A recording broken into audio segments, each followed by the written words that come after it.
Eric Love, 19. He's starred up, Mom. I'm gonna tell you something, all right? This is no young offender's turnout. You have to behave. Because I will kill you. Riska mezin. Jiber ku tevli bu yerên tundî dibe dikeve zindana zarokan. Lêdi demeke kurt e jiber ku meyla wî li ser tundiyê ye Oliver dixin beşa mezinan. Oliverê ku hê nû divê beşê de hatibû bicih kirin, bi yekê ku derbarê bavê wî de agahî dizane û tiştên ku hatiye serê bavê wî dizane hevdû nas dikin. Oliver çi tiştên ku hatiye serê bavê wî hîn dibe. Oliver êdî dibe serek rolê vê çîrokê. He suffered enormous emotional trauma. It's not always possible for you to be there to protect him.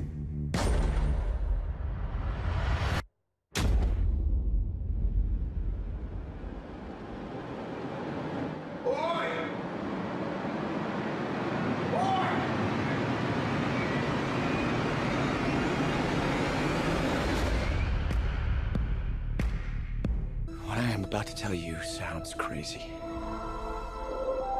But you have to listen to me. Your very lives depend on it. This is not the end.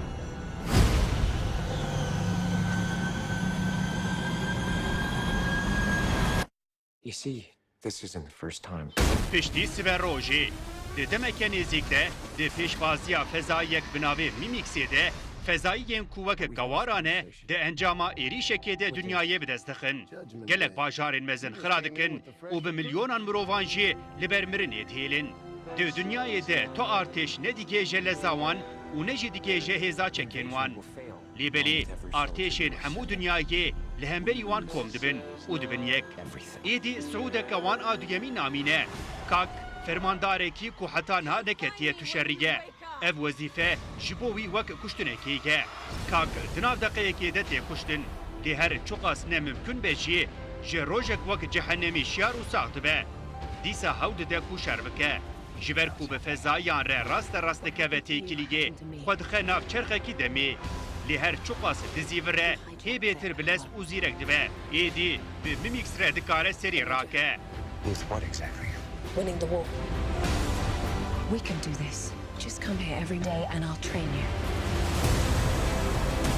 This is not No matter what I do, this is as far as you go. Why does it matter what happens to me?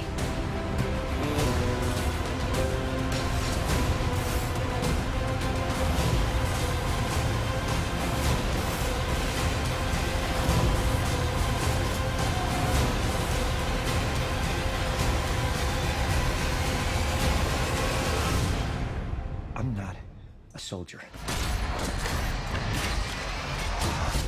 Of course you're not.